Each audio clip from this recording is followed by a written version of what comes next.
The Trumpet Daily is presented by Stephen Flurry. The program analyzes world news and history from a distinct perspective and compares current events to prophecies found in the Bible. The program also offers free educational publications, including the Trumpet News Magazine and books and booklets. The Trumpet Daily is produced at the Philadelphia Church of God's home campus in Edmond, Oklahoma, and its sister campus in Edstone, England. More information is available at thetrumpet.com.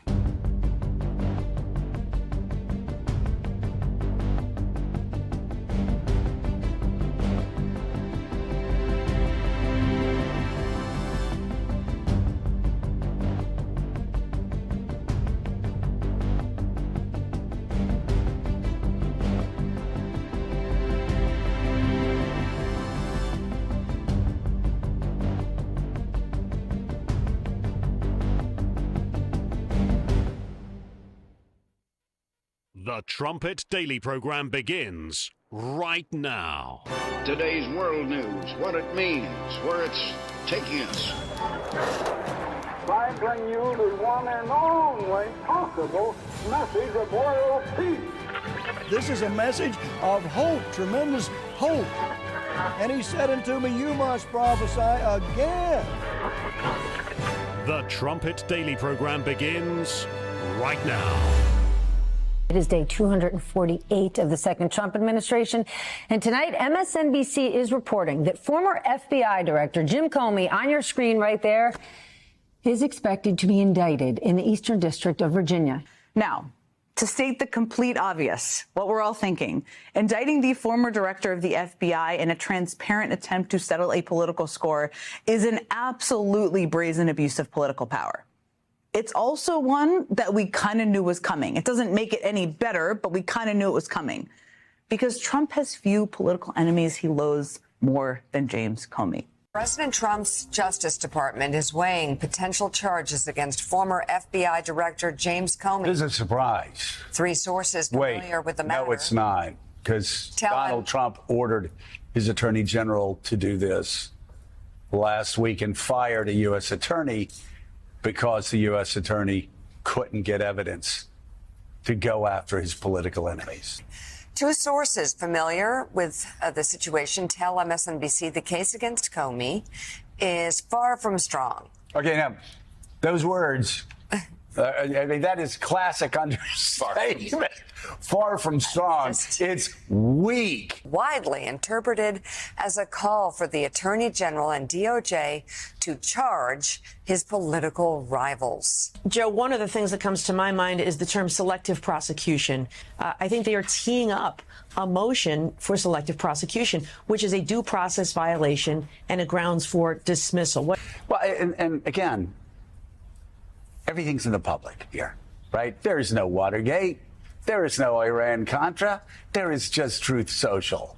This is what we're going to do. We're going to attack our political enemies. It's all right here. This is a president who promised retribution, president whose White House has said for those first months of his term, oh, no, we're not doing that. Well, we're seeing it kicking the gear. Yeah. They're kicking the gear, and whether it's direct orders, in this case it clearly was, or just a tone set by the White House, by the president, that he is seeing people, he wants them to carry out his wishes. And even if this doesn't go anywhere, it's still, for James Comey, it is expensive, it is exhausting, it is stressful. I wonder if there's a legal defense fund out there for people like James Comey who are targeted by the president. This is part of the idea. Is you make Trump as a private citizen with his litigation, his propensity for lawsuits. He knows he can outlast people, he can spend money, he can make their life miserable, even if there's facts don't support him. At this point, it's not even clear what Comey would be charged with. This looks on its face like a wildly blatant abuse of the justice system, certainly far exceeding anything that we have ever seen since Watergate, at least. So there you have it, right? The sitting president sort of ticking off an enemies list, directing his attorney general to ensure his political opponents are criminally. Now it appears Trump's new U.S. attorney, just on the job for a few days, has, like a magician pulling a coin from behind a kid's ear, magically found there is new evidence to bring those charges. Evidence that career prosecutors couldn't find. Donald Trump's attempt to illegitimately use federal power, including federal prosecutorial power, literally knows no bounds in either direction. There's no rule too small for Donald Trump to break and no rule too big for Donald Trump to break. The real point is a tried and true tactic of despots all over the country, all over the world, which is to just harass and intimidate their political opposition so that people decide to stay indoors. Protesters don't show up. Candidates don't run. That's how democracies die. This isn't Nazi Germany. This isn't Mussolini's Italy. But it certainly sounds like we're moving toward, the president wants us to move towards Orban's Hungary. You know, all these things we could say, like, this is crazy. I can't believe it's happening. The president has said this was going to happen over and over and over. I think that's an important point, because my first reaction was, this is crazy. I can't believe this is happening. But I think what you're saying and getting to is, it's not just what the president wants. We know that what he wants is to reverse the order where he says, this person is guilty. We don't know of what yet. We'll find out. We'll figure it out if they don't like Trump. What is remarkable is, yet again, that the Republican Party is letting him do this. With Trump so often, right, like the chaos is the point. So he can publicly name and publicly shame and point fingers and get on X and post whatever he wants. It's incredibly difficult for the average American to keep up with, okay, this guy's in, this guy's out, this guy's indicted, Comey, what did he do again, right? It all sort of collides together into this giant ball of chaos where what's happening is ultimately despicable. But the average American, I think, has a very difficult time even discerning what Trump is up to here. And they're exhausted by it. Completely tone deaf, all of them. I like how the last one there has a feel, she thinks, for the average American. I think the average American is saying it's about time. You're listening to Stephen Flurry, and this is the Trumpet Daily. We appreciate you joining us on today's show. Lots and lots of new subjects and themes to get to on today's program. If you'd like to comment on the show, you can email us, td@thetrumpet.com. You know, I think we'll have to wait and see it when it happens, because we've been hearing about these kinds of things for quite some time. But just the fact that evidently it's on perjury. Really? He lied to Congress? And that's what really gets the DOJ worked up? It should be for treason. A treasonous plot to overthrow the government of the United States. I mean, just the fact that they're going after him, evidently, on perjury alone, it shows how sick America is. In another time, in another era, he would be charged for treason. You just go back and look at some of the facts that we now know and what's been revealed. We had it at the Trumpet.com back in May of 2018, my father's article, the classic article on saving America from the radical left temporarily. He said, Comey told Mr. Trump in private that he wasn't under investigation. Mr. Trump wanted Comey to relay that message to the public, but he wouldn't because it was a lie. So Mr. Trump fired him. It's the president's right to receive a full briefing of all ongoing investigations. If corrupt agents can withhold vital intelligence from the president and even spy on him, what could they do to you? And that's the thing that President Trump kept saying when he was campaigning. You know, leading up to 2020 and then again last year. If they can do this to me, I mean, here they are going on and on about, well, it's lawfare's expensive, it's exhausting, it's stressful. Yeah, I think Donald Trump knows a thing or two about that. And by the way, Steve Bannon, you know, Peter Navarro, they went after Trump and Trump's people, and they put some of them in prison. They wanted to put Trump in prison for 700 years.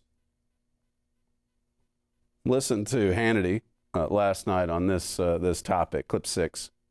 Now it's about time the DOJ does take action against Comey. House Oversight Committee Chairman James Comey has come on this program many times pushing for Comey to be held accountable for his 2020 testimony. For example, take a look. We've got to hold people accountable for wrongdoing. Brennan and Comey perjured themselves to Congress. They should be held accountable. The committees where they testified and lied to Congress, which you said is a felony, they need to have criminal referrals to the Pam Bondi Department of Justice, and we need to see some accountability. We all have heard over and over, no one is above the law. And you know what, James Comey? You're not above the law either. And here again, I don't want to minimize the significance of lying. I just talked the other day in Fundamentals of Theology, quoting from my father, who said that, you know, people who get into lying, for many of them, it often becomes a way of life. And for people like Jim Comey, it has been a way of life. Same with Brennan, same with Clapper, same obviously with Obama, with Biden, all those talking heads, same thing. It's a way of life. It's everywhere. But the fact that it's lying and not treason, think about if Comey did this during the presidency of George Washington or Abraham Lincoln, as I say, in another time, he'd be before a firing squad. He lied to the incoming president of the United States. He leaked documents illegally to some guy so that it could make its way to the New York Times. He illegally spied on the president of the United States. He orchestrated a coup trying to frame Donald Trump, trying to frame Trump for treason. How many years did we hear about the Trump-Russia collusion? Trump wouldn't have won in 2016 were it not for Vladimir Putin. Who orchestrated that lie? Well, that would be the dear leader. And Jim Comey was his point man. Listen again to Hannity from last night. He's with Greg Jarrett here, clip 7. You know, Hillary invented the Russia hoax, Sean, but it was Comey that drove the narrative to falsely incriminate Trump, knowing full well it was all a lie. And frankly, there were so many acts of corruption and deceptions and misfeasance. You need an elaborate flowchart to keep track of it all. But, you know, these reports indicate that this particular case focuses on whether Comey leaked highly classified information to a non-FBI friend who passed it on to the media. And when questioned by Congress, Comey allegedly lied about it repeatedly. And indeed, on more than one other occasion, he denied that he had ever been an anonymous source.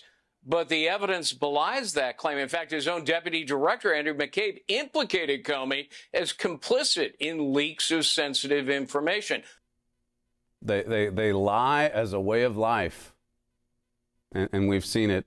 The spirit of lying and murder, as I've covered recently on the show, it's everywhere. Again, you could do a show every day on the sickness in Israel, head to toe. This is from a Trumpet article back in July of 2018, 7 years ago. We said, the director of national intelligence, James Clapper, directed James Comey to brief the president-elect on some of the allegations in the Steele dossier, which was a lie, which was created by the Hillary campaign. Comey didn't tell Trump that Steele had been fired by the FBI. He didn't say the dossier was ultimately funded by the Clinton campaign. He didn't say he had relied on the dossier and personally signed an application to receive a secret court order to spy on Carter Page and the Trump campaign, even while knowing it was unverified gossip. He knew it was a lie. I mean, that is living or lying as a way of life. He just told the president-elect about some of the dossier's salacious content and said certain media outlets had the information and were looking for a news hook that would justify their publication of the political opposition research. You know, and I make this point in the article a little bit further on, but you can read about just the layer upon layer of lies in Raising the Ruins and what we confronted during our 6 years of litigation, fighting for Mystery of the Ages. And whether they were talking about Mystery of the Ages or Mr. Armstrong or the end-time Elijah prophecy, I mean, they changed their story constantly. They just kept lying. And a couple years later, they'd lie and it would contradict the previous lie. That's the way it is with lying as a way of life. That's why it's such a horrible sin.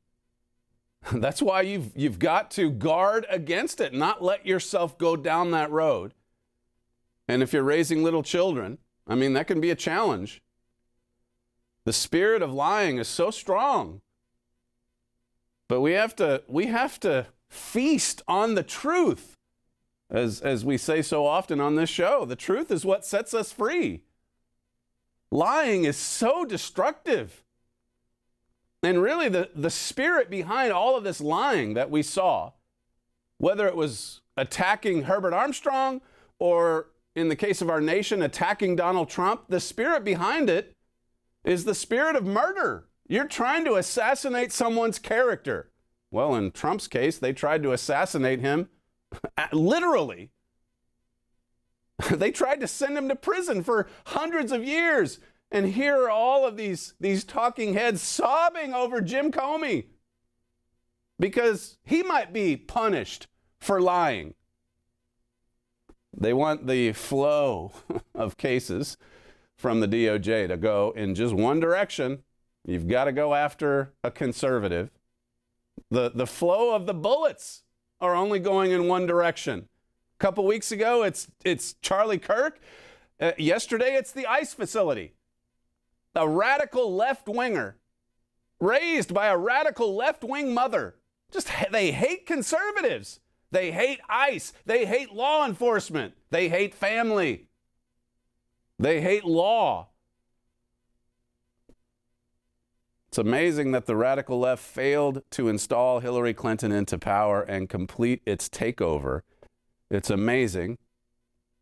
It's amazing that Donald Trump was elected. God had to intervene. That's another takeaway from all this recent history. Their grip on power was so strong. It is amazing that Hillary didn't go in 2016. And it's amazing that Trump came back from the dead politically to win last year. My father brings out that we at the Trumpet have seen this before. The United States is part of the physical descendants of Israel. God's church is spiritual Israel. So I get into some history there with Herbert Armstrong and when he died and what happened. Oh, the lies. The lies. We just handed out an article. I forget what year it was from the Trumpet. It was the early 2000s. This Laodicean minister, he was writing to Joseph Tkach in 1994 and exposing his lies, basically. You told me this, and this, and you didn't do it. You obviously weren't loyal to Herbert Armstrong and his work, his ministry. And I'm reading this, and he says at one point, I'm just paraphrasing, but the Laodicean minister says, I woke up to the fact that you weren't loyal to Herbert Armstrong and his teachings. And I was reading that the other day thinking, you finally figured that out in 1994? That's embarrassing. It's embarrassing that so many of these long-time leaders in God's church, some of them went to Ambassador College the first year, 1947, and served under Mr. Armstrong loyally, it would seem, happily, it seemed, for 35, 40 years. And then Mr. Armstrong dies, a man of sin, a liar, a man that was just spewing lying wonders. He comes along and you just go right with him? You just follow along? You have to fight for the truth, as I keep saying in class. You have to fight for it. Or else you're just surrounded by people who lie as a way of life. Jim Comey's not the only one. I mean, there should be indictments just flying out of the DOJ. And no wonder President Trump's firing some of these U.S. attorneys. Let's take some action. Let's hold people to account. They lied to carry out a treasonous coup. And here the members of Congress, I mean, they're very offended by someone that would dare lie to a congressional committee. That's not God's way either. But let's look at the sins here. These people are guilty of treason. They got away with an attempted treasonous coup. And then they got their jobs over at MSNBC and CNN. Perfect. It's just perfect. Listen to this exchange from Fox Business, I believe, clip 8. Obviously, there have been attacks against this president now for a decade going. And Maria, the American people really want to get to the bottom of this. If people did things wrong, they want them to be held to account. And what we see with James Comey is he has tried to say, well, this is what I said. He doesn't want to talk about what he knew or what he did, but it appears that there is a cover-up that several of them were involved in. And what we want to see is a justice for President Donald Trump and those held to account for what they have done to him. Well, I mean, you lived it as well. You watched how they came up with all of these fantastic, fantasies about Trump colluding with Russia and then leaked it to the press so that the press would take it and it would go viral, which is exactly what happened. Half the country may still have questions about whether or not there was collusion. So is the issue here just perjury, or is there other criminality? That is something we will know when we hear what the grand jury has to say.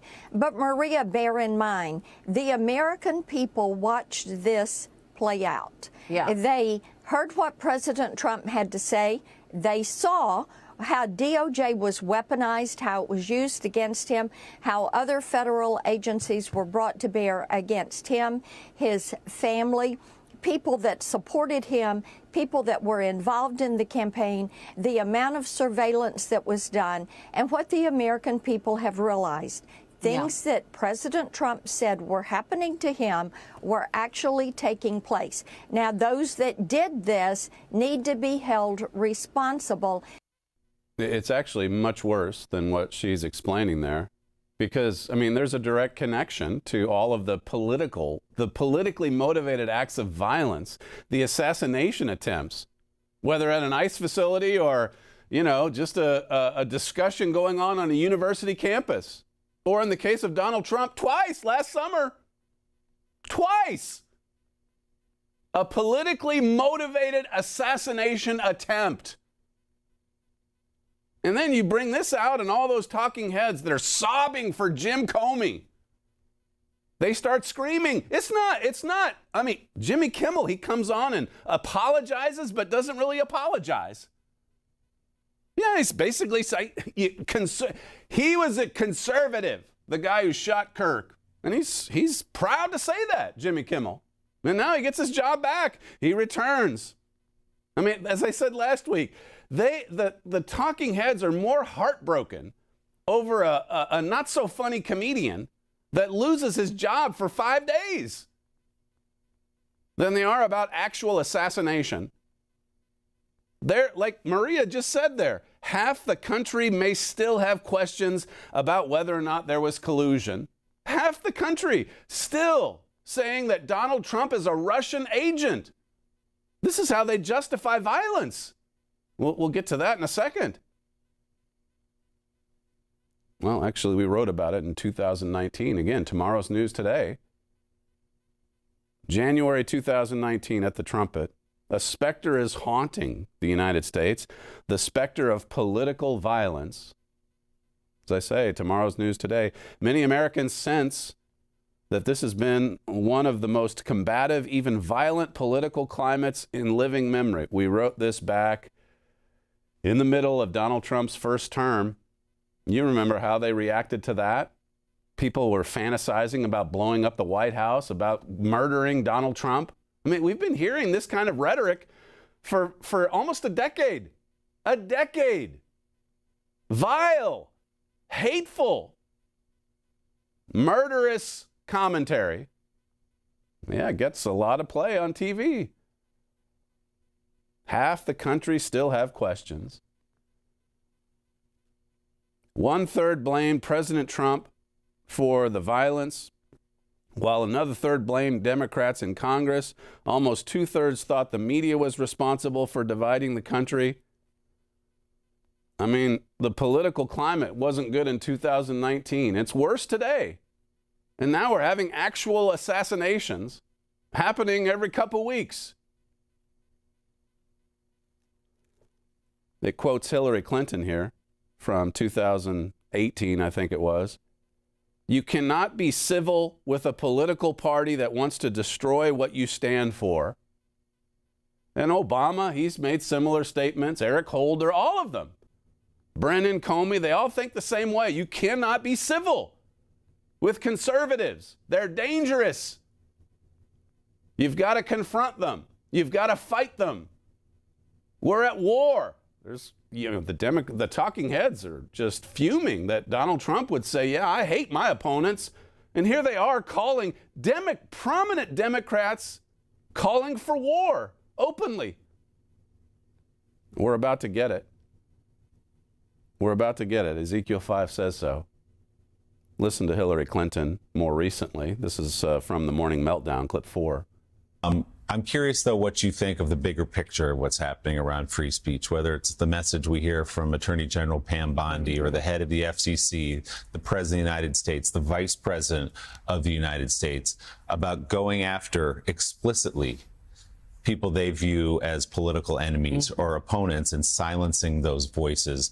How dangerous do you view that moment to be? I view it as very dangerous. It is right out of the authoritarian playbook, Willie. I mean, this is, this is point 4 of the authoritarian playbook. Silence your opponents. Cripple the media that doesn't give you the slavish attention and agreement that you desire. Use the power of the government to go after corporations and individuals. Because what is happening is so contrary to the founding principles and values this country was built on. Yeah. Why is the First Amendment the First Amendment? Right. It's because the people who constructed the architecture of this incredible country of ours understood what it was like to live under absolute power, where you would be told what to say, what not to say, don't insult the king, don't, do anything that will displease the king. And we've got to stand against that. But that raises a larger question. I mean, we have, and I include myself, we have got to stop demonizing each other. Exactly. Yeah. Now, I think most of that right now in our country's history is coming, from the right. Of course. We'll have another assassination attempt, and then another one, and then another one, and they'll still say the real problem here, it's coming from the right. What's it building toward? That's the bigger issue, the bigger question here. This article from 2019. An apparently growing number of Democrats believe they should unshackle themselves from human decency in their quest for power. For decades, leftists have been able to vote progressive policies into law at the ballot box.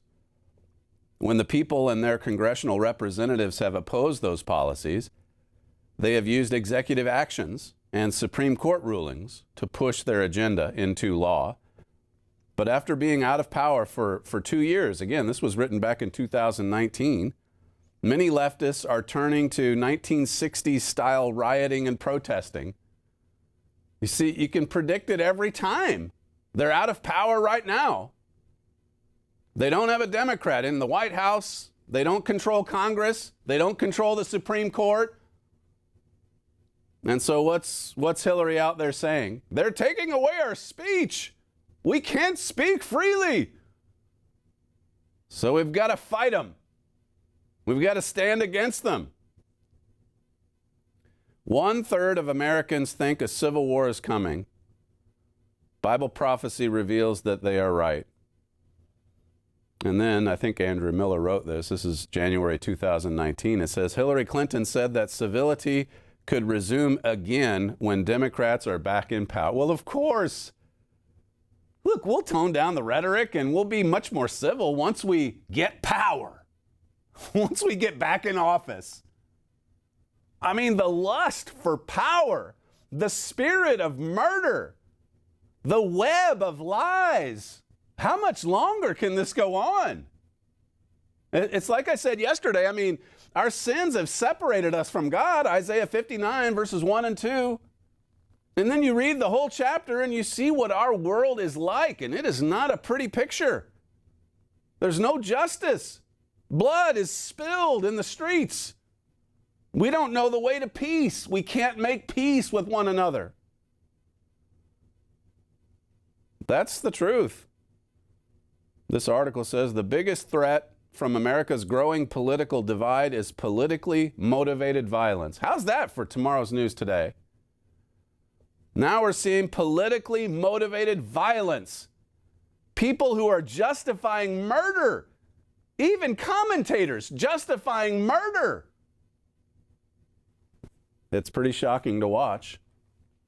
Ezekiel 12, verse 19, it says here, and say unto the people of the land, thus saith the Lord God of the inhabitants of Jerusalem and of the land of Israel, they shall eat their bread with carefulness and drink their water with astonishment. that her land may be desolate from all that is therein, because of the violence of all them that dwell therein. Violence. It's going to lead to desolation. Civil war, verse 20. And the cities that are inhabited shall be laid waste, and the land shall be desolate, and you shall know that I am the Lord. When it happens, just know that God told us this is the direction we're headed in. Here again, that's Ezekiel 12. Go back and read Ezekiel 5. It's very sobering. Very sobering.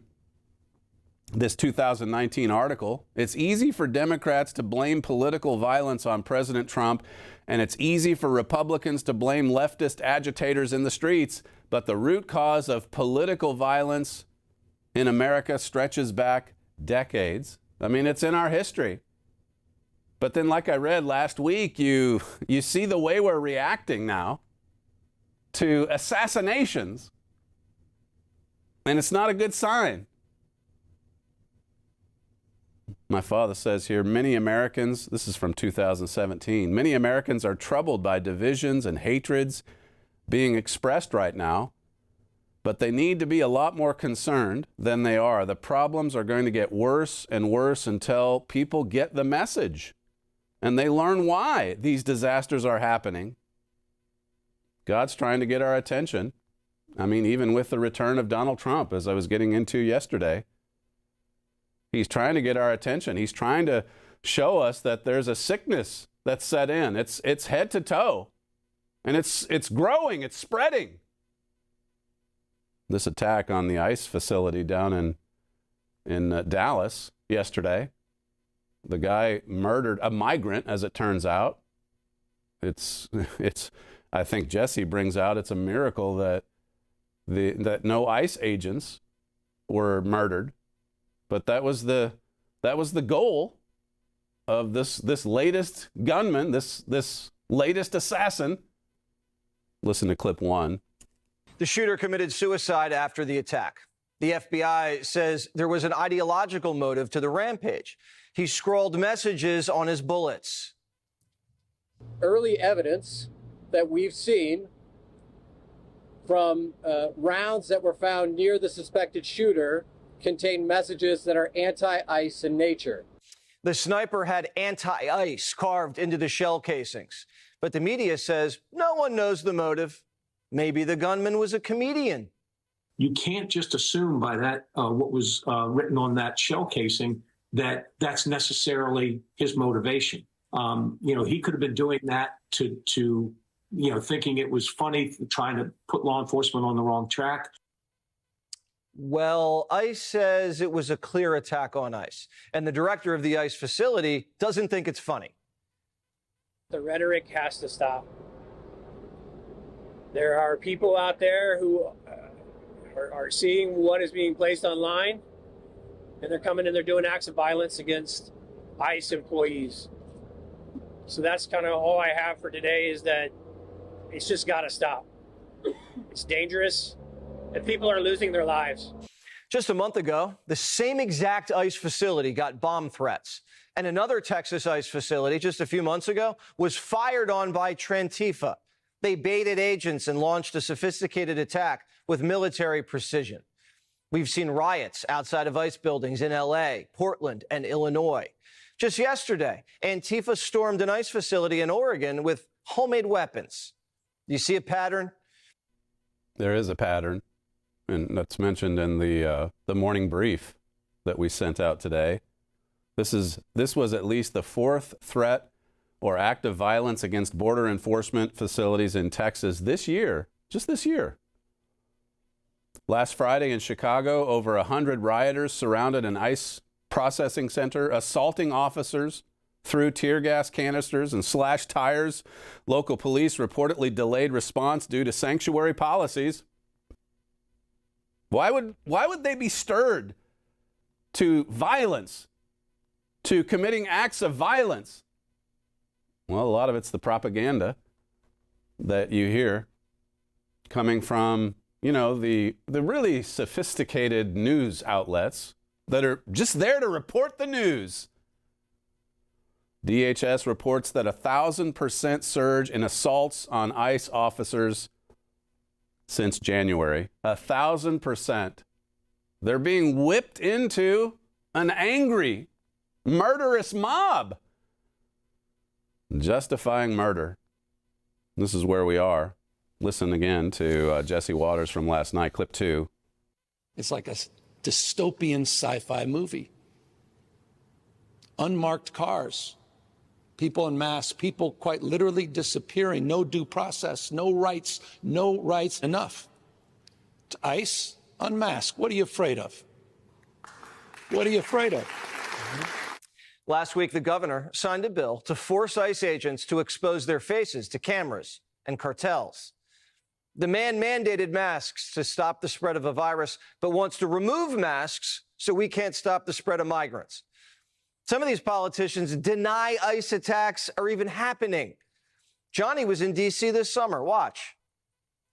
Do you condemn the attacks on ICE agents? What attacks on ICE agents? But I also condemn ICE being masked, coming up in unmarked vehicles, terrorizing our communities, kidnapping people. I condemn that too. Did you I condemn both. Did you wear a mask in 2020? Did I wear a mask in 2020 during the pandemic? Yeah. Isn't that the same thing? No. You got to protect yourself. No, it's not the same thing. Don't wear masks in our community. You're terrorizing women. Real men don't terrorize women. Did you wear a mask in 2020? Look, for health reasons, I'm not a cop. So, like, whatever cute gotcha you think you have there. They're protecting themselves. But look, do you know anyone who gets more threats than me? These ICE agents aren't getting more threats than me. Jesse Waters probably gets a little more threats. Well, Jesse Waters, not a real man. These politicians have around-the-clock security, armed guards, drivers, a bubble around them so that people can't get close. What do these officers have? Nothing. They go home to their families in a residential neighborhood with no gates and an address in the white pages. Politicians with protection are inciting violence against officers with none. You don't think the threats are real? Tom Homan's been forced out of his home. I have a 24/7 security detail because of threats against me. I don't live with my family because I don't want them around danger as much as I can. That's crazy.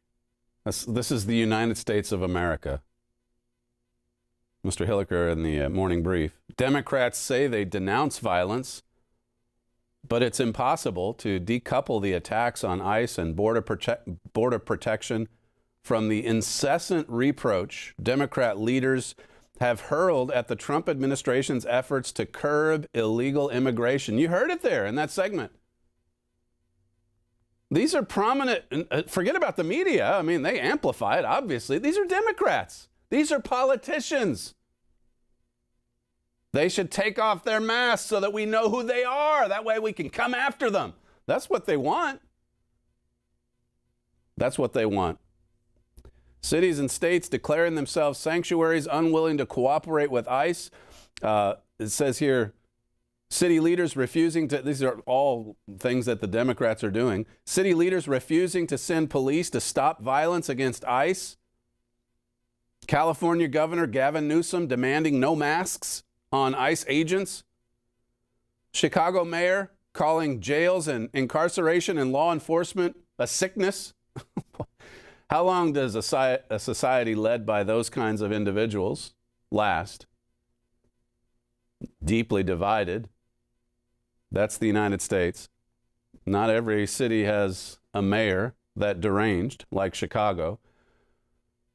But there's a lot of prominent leaders who think this way, who are inciting violence. Isaiah 3, Isaiah 1, Ezekiel 5, Ezekiel 12. I think it's Ezekiel 6. Make a chain, for the land is full of bloody crimes, and the city is full of violence. Well, the world is full of violence. The world is full of hatred. This article from Israel Hayom. Why did Bibi Netanyahu's plane take a detour en route to the UN? Now, we talked yesterday about the United Nations and President Trump's speech there on Tuesday. And I guess Bibi's giving another speech there as well. Here he's going to this this organization on U.S. soil that supposedly is there to bring peace to the world. It's been an abysmal failure, as I covered on yesterday's show. But listen to this. It says, without official explanation, the Wing of Zion, that's Air Force One for Israel, appears to have taken a southern route across the Mediterranean Sea, making the trip longer by several hundred miles. This could be designed to avoid European countries' airspace over fear they might enforce the ICC arrest warrant against Netanyahu. So Bibi's he's got to be careful with his flight plan, because there's leaders in this world that want to attack him, that want to put him in prison, that want to persecute him. Just like there's plenty of leaders that want to do that with Donald Trump. We're at war. Spiritual warfare is real. And more preachers, as I've been saying, should be talking about it. They should be going to Ephesians 6. They should be reading Revelation 12 and verse 9. Listen to one more clip from Jesse Waters, clip 3. Democrats have declared war. Not my words, theirs. We're in a war right now to save this country, and so you have to be willing to do whatever is necessary in order to save the country. Think about how they're programming people. They're at war, and they have to win by any means necessary. That ICE is the president's Nazi Gestapo, and if they don't push back, democracy's dead.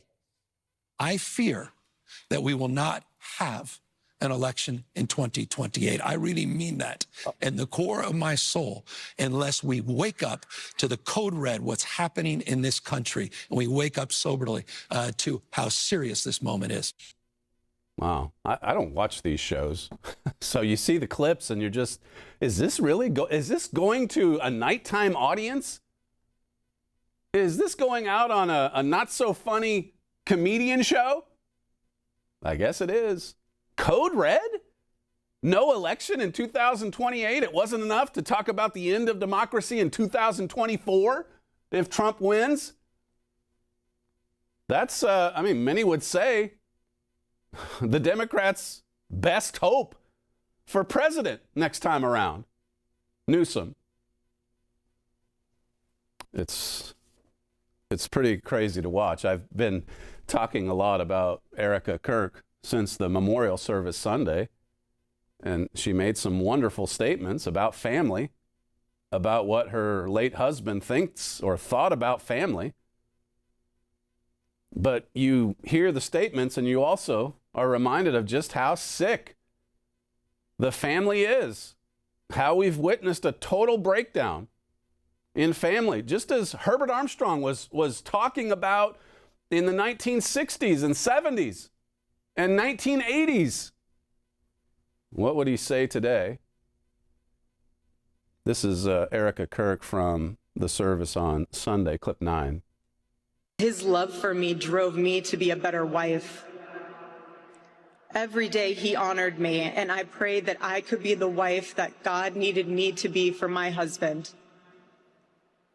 Women, I have a challenge for you too. Be virtuous. Our strength is found in God's design for our role. We are the guardians. We are the encouragers. We are the preservers. Guard your heart. Everything you do flows from it. And if you're a mother, please recognize that is the single most important ministry you have. I played the challenge that she gave to young men on yesterday's show, and there's her challenge for women. Here's your most important ministry: motherhood. Being a good mom. It is a ministry. We are teachers. And it starts with teaching ourselves, and then we teach one another. We teach our children. And we use the good book, don't we? We use the book. Every word in the book is inspired by God. You know what we need more of? Sam sent me a clip, some of the music that was at the memorial service. And again, I know these are sincere people, and we have music as part of our services where the congregation is singing from a hymn with songs that are straight from the scriptures. God loves good music. But you know what we need most of all? As long as we're in the midst of a religious revival, how about if we get right into the Gospels and see what Jesus Christ actually taught and read it chapter and verse and read long passages and then take the lessons that come out from that and live it and apply it. In other words, use the truth of God. God says, don't be a hearer only, but be a doer. Otherwise, you're deceiving yourself. It talks about God's design for the woman's role, the wife's role. Where do you get that law, that instruction, that teaching, that design? Well, it comes out of the Holy Scriptures. God gave us the instruction manual, the how-to book. Here you go. Use it. Listen again as she talks about her marriage to Charlie, clip 10, sorry. My marriage with Charlie was the best thing that ever happened to me. And I know it was the best thing that ever happened to him as well. He wanted everyone to experience that joy. And that's what's so beautiful about God's design for marriage, is that everyone can. Everyone can, but most people don't. You look at marriage, you look at family, and what we see so much of in the world today is division and strife. Just like we're seeing politically, it's playing out politically, we're seeing it play out nationally, we're seeing it play out between nations. Nations saying to the democratically elected Prime Minister of Israel, if you fly over our space, we might just put you in prison. We might declare you guilty of a war crime. I mean, this is insanity. Bibi's one of the few strong leaders left in the world today. He's one of the few rising lions.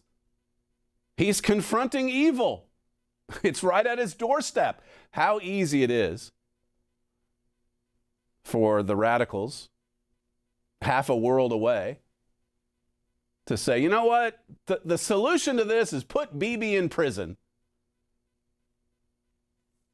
Well, they're in New York saying that Hamas deserves a state. I guess this is the lesson that we take away from October 7. Give Hamas statehood and let it be right alongside Israel. And if they destroy Israel, well, then so be it. If they assassinate Israel, well, sometimes it's justified. One more clip from Erika Kirk, number 11. But Charlie's mission above all was aimed directly at those who aren't married. He named his organization well. He knew things were not right with America, and especially with young people, and they needed a new direction. Charlie passionately wanted to reach and save the lost boys of the West, the young men who feel like they have no direction, no purpose, no faith, and no reason to live. The men wasting their lives on distractions, and the men consumed with resentment, anger, and hate. Charlie wanted to help them. He wanted them to have a home with Turning Point USA. And when he went onto campus, he was looking to show them a better path and a better life that was right there for the taking. He wanted to show them that. My husband, Charlie, he wanted to save young men just like the one who took his life.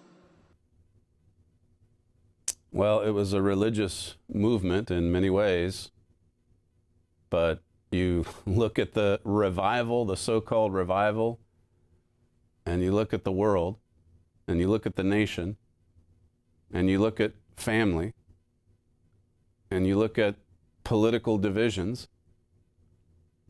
What has religion done these past 5, 6, 7 decades to push back against this pendulum swing from the old morality to the new, as Herbert Armstrong wrote about back in the 1960s? God speaks out on the new morality. What does God say about it? Most Americans, this is from his book, 1964, most Americans hate to admit we are in a crisis, but its bitter fruits are all around us. The beatnik, the racist, the wild kid, the price rigging, executive, the pregnant high school girl, the dope addict, the vandal, the bribed athlete, the uncared for aged, the poor, the criminal. Television depicts shoot-'em-up violence as the American way, and the movies uphold stardom as a warrant for four husbands and a lover.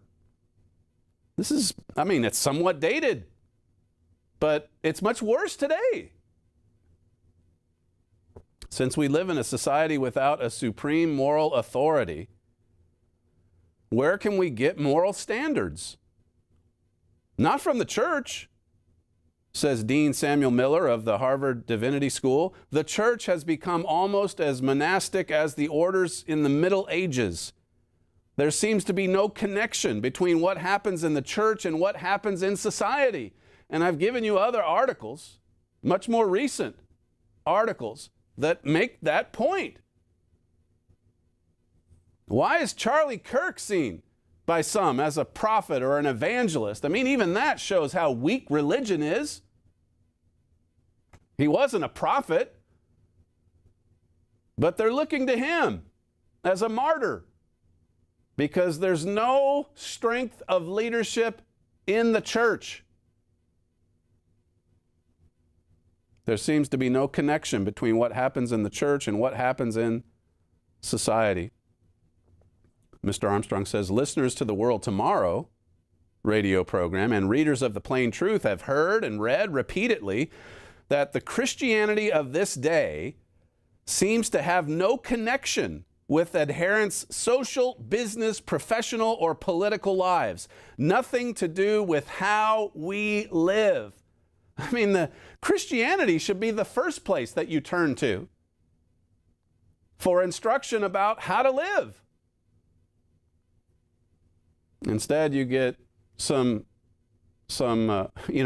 unusual couples like Charlie Kirk and his wife that actually did look into the book for the moral code, for the guide to organize or set up a marriage and family. But they're rare, those kinds of people. The sole mission of the church, as generally conceived, it seems, is or used to be merely to get people saved. To get them saved. But what about teaching them how to live? This is what God's true church is doing. And it's a beautiful thing. Every day, I know, I come at it every day in my classes. And I'm giving them instruction and I'm telling them, look, this is what you have to abide by. This is what you have to live by. And you're surrounded by pretty good examples. You get all of this wonderful God-inspired instruction. And you're at a perfect time in your life to get your marriage and your family organized God's way from the start. It's a small beginning to what everyone in this world will receive following the return of Jesus Christ to this earth as King of Kings and Lord of Lords. That's all we have time for on today's show, the fastest moving hour in broadcasting. You're listening to Stephen Flurry, and this is the Trumpet Daily. Thank you for joining us on today's show, and we'll see you tomorrow.